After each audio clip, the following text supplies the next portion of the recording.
শেখ হাসিনা এই মুহূর্তে ভারতে বসে তিনি কিন্তু বাংলাদেশের বিরুদ্ধে একের পর এক ষড়যন্ত্র অব্যাহত রেখেছে। বাংলাদেশ সরকার বারবার চেষ্টা করেও যেখানে ব্যর্থ, ঠিক সেই জায়গায় শেখ হাসিনাকে শুধু প্রোটেকশনই দিচ্ছে না ভারত সরকার, বরং শেখ হাসিনাকে এই ষড়যন্ত্র অব্যাহত রাখার জন্য সার্বিক সহযোগিতাও প্রদান করছে। সর্বশেষ এই পলাতক খুনি স্বৈরতন্ত্র শেখ হাসিনার প্রথম বিচারের রায় প্রদান করা হবে আগামী 17ই নভেম্বর। তবে 13ই নভেম্বরে বিচারের রায় প্রদান করার কথা ছিল। 13ই নভেম্বরের বিচার যেন কোনোভাবে রায় প্রদান করতে না পারে, এই অন্তর্বর্তীকালীন সরকারের মাধ্যমে গঠিত এই আন্তর্জাতিক অপরাধ ট্রাইব্যুনাল এটা নিশ্চিত করার জন্য এবং শেখ হাসিনাকে পুনরায় এদেশে ফিরিয়ে এনে আবার ক্ষমতার মসনদে বসানোর জন্য এবং ইউনূস সরকারকে হটানোর জন্য আওয়ামী লীগ তারা বিদেশে অবস্থান করা যে সমস্ত নেতারা রয়েছে তারা ওখান থেকে বিবৃতি দেওয়ার মাধ্যমে, এমনকি শেখ হাসিনা অডিও বার্তায় তার নেতাকর্মীদেরকে উদ্বুদ্ধ করার মাধ্যমে সারা দেশে একযোগে লকডাউন কর্মসূচি পালন করেছিল। যদিও সেই লকডাউন কর্মসূচি সফল হয়নি, তারা শুধুমাত্র বিবৃতি প্রদান করার মাধ্যমে ফেসবুক বা অনলাইন প্ল্যাটফর্মেই তারা এতটুকু তারা সীমাবদ্ধ ছিল। বাস্তবে তারা রাজপথে নেমে কোনো কার্যকর লকডাউনের পক্ষে কোনো ব্যবস্থা গ্রহণ করতে পারেনি।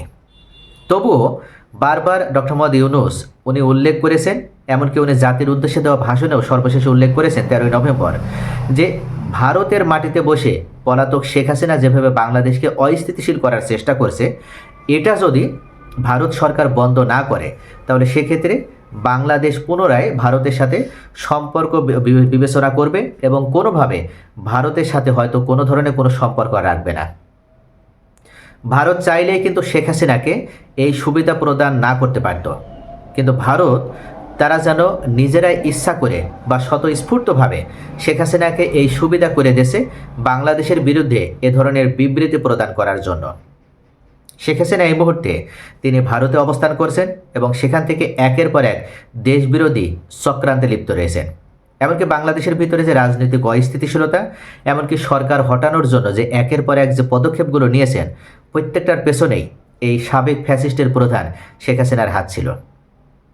তবে ভারত কেন শেখ হাসিনাকে এতটা স্বতঃস্ফূর্তভাবে সহায়তা করছে এবং বাংলাদেশের অভ্যন্তরে এই বিশৃঙ্খলা তৈরি করার জন্য সার্বিকভাবে সহযোগিতা করছে? এই জায়গাটায় কিন্তু ভারত শেখ হাসিনার কাছে সম্পূর্ণভাবে দায়বদ্ধ। অর্থাৎ ভারত এমন কিছু সুবিধা গ্রহণ করেছিল শেখ হাসিনা ক্ষমতায় থাকাকালীন, যে সুবিধাটা তারা কখনো পায়নি। তাই তারাও শেখ হাসিনার কাছে দায়বদ্ধ, শেষ মুহূর্ত পর্যন্ত তারা শেখ হাসিনাকে রক্ষা করে যাবে। শুধু তাই নয়, আজকে ভারতের পক্ষ থেকে বিবৃতি প্রদান করার মাধ্যমে একেবারে স্পষ্টভাবে ভারতের হাইকমান্ড জানিয়ে দিয়েছে যে তারা শেখ হাসিনার পক্ষে সর্বশেষ পর্যন্ত তারা অবস্থান নেবে এবং কোনোভাবে গণমাধ্যম ইস্যুটাকে তারা নিয়ন্ত্রণ করবে না, অন্তত শেখ হাসিনার জন্য। একের পর এক গণমাধ্যমে ইন্টারভিউ দিয়ে যেমন পালিয়ে গিয়েছিলেন ভারতে অবস্থান করা বাংলাদেশের প্রধানমন্ত্রী শেখ হাসিনা, গণমাধ্যমে তার কথা বলাতে থামাতে চেষ্টা চালিয়েও এসেছে কিন্তু সরকার। এমনকি সর্বশেষ গত বুধবার ভারত দূতকে ডেকে এই গণমাধ্যমে যেন শেখ হাসিনা কথা বলতে না পারে এটা নিশ্চিত করার জন্য বাংলাদেশের পররাষ্ট্র মন্ত্রণালয় থেকে অনুরোধ জানানো হয়। কিন্তু তারা সেই অনুরোধ তো পাত্তাই দেয়নি, বরং উল্টো তারা আজকে উল্লেখ করেছে যে শেখ হাসিনার বক্তব্য বন্ধ হবে না এবং এ নিয়ে কোনোভাবে ভারতের সরকারের কোনো হাতও নেই এবং ভারত সরকার অন্যান্য তার নাগরিকদের যেভাবে সুযোগ সুবিধা প্রদান করে শেখ হাসিনার ক্ষেত্রে সেম সুযোগ সুবিধাই প্রদান করবে। ভারত সরকার উল্লেখ করেছে যে শেখ হাসিনাকে তারা আশ্রয় দিয়েছে ঠিকই, কিন্তু তিনি কার সঙ্গে কথা বলবেন কি বলবেন না সেটা নিয়ন্ত্রণ সরকার করতে পারেন না, কিংবা ভারতের সরকার গণমাধ্যমেরও নিয়ন্ত্রণ করতে পারেন না। গত কয়েক সপ্তাহের মধ্যে আন্তর্জাতিক সংবাদ মাধ্যম রয়টার্স, এএফপি, বিবিসি এবং নিউজ 18 সহ ভারতের কয়েকটি গণমাধ্যমে সাক্ষাৎকার দিয়েছে শেখ হাসিনা এবং বিষয়টি কিন্তু মোটেই ইতিবাচকভাবে নেয়নি বাংলাদেশ। শেখ হাসিনা নিরাপত্তা বেষ্টিত পরিবেশে আসেন, সেখানে কোনো গণমাধ্যমে সরকার অনুমতি ছাড়া যেতে পারে না। শেখ হাসিনা নজরবন্দি অবস্থায় থাকায় সরাসরি সাক্ষাৎকার দেওয়া সম্ভব নয়। তবুও ভারতের 3 শীর্ষ গণমাধ্যমে প্রকাশিত তার লিখিত সাক্ষাৎকার, এই পুরো আয়োজন ভারতীয় উদ্যোগেই করা। সাবেক রাষ্ট্রদূত এম শফিউল্লাহ এটাই মনে করেন। মূলত শেখ হাসিনাকে মূলধারার ভারতীয় গণমাধ্যমে কথা বলার সুযোগ দেওয়ার মাধ্যমে ভারতই বাংলাদেশের বিরুদ্ধে এই অস্থিতিশীলতা তৈরির জন্য সরাসরি শেখ হাসিনাকে সাপোর্ট প্রদান করছে।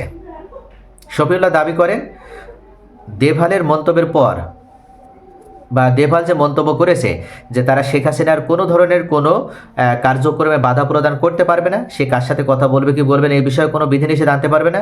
এটার পর শফিউল্লাহ বলেন যে শেখ হাসিনা নজরবন্দি অবস্থায় থাকায় সরাসরি সাক্ষাৎকার দেওয়া কখনো সম্ভব নয়।